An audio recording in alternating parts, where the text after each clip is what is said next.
Hi guys! Welcome to my mini vlog. Balak ko palang bumili ng solar Christmas lights. Ang kaso, busy ako sa trabaho. Kaya eto, sabi ko dun sa katrabaho ko, ibili niya ako sa yellow basket. Tapos eto, dumating na siya at pinapalagay ko na sa papa ko.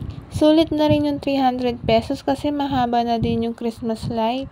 Kinagabihan naman, eto nagsindi na yung Christmas light. Tuwing 5:45 pala sila sumisindi. So mula 5:45 PM hanggang 2 o'clock AM nakabukas yung Christmas light.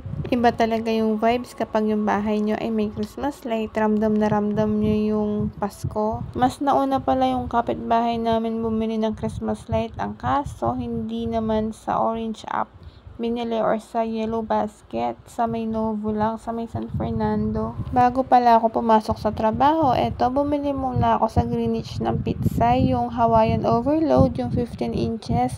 Kasi si mama gusto daw niya ng pizza. Pagdating ko naman dito sa trabaho ko, dahil wala na akong pera, nag-withdraw lang ako saglit. Merong palang TL na nagre-resign, kaya eto yung ref dito sa company namin ay punong-puno ng ice cream.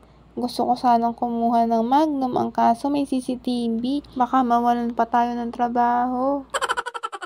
Kaya ako pala binuksan yung ref kasi hinahanap ko yung ice cream ng TL ko, yung tira niya. Nilibre kasi niya kami sa 7-Eleven ng Magnum ice cream. Yung kinaganda pala dito sa ref namin ay hindi nawawala yung mga pagkain namin unless maglilinis yung mga utilities tuwing Sunday 6 PM tinatapon na nila yung mga tirang pagkain sa ref. Siyempre, bago tayo magtrabaho, kailangan busog tayo kasi nakikipag-away kami sa mga customer. Favorite ko pala tong ulam, itong chicken creamy with mushroom ba yung tawag dito. Tapos, ito pala yung mga baon ko sa prod. Ipupuslit ko lang pala tong mga pagkain ko kasi bawal na yung pagkain sa prod, binawal na. Nagbigay na rin pala yung company namin ng pamasko nila. Ito, meron pang Grahams. Siyempre, hindi mawawala yung pambansang pang spaghetti. Kung mapapansin nyo, 3 yung Jolly Mushroom kasi yung 2 dyan nilimos ko. Sabi ko kasi dun sa dalawa kong katrabaho, favorite ko yung mushroom, kaya ayan, yung isa binigay nila.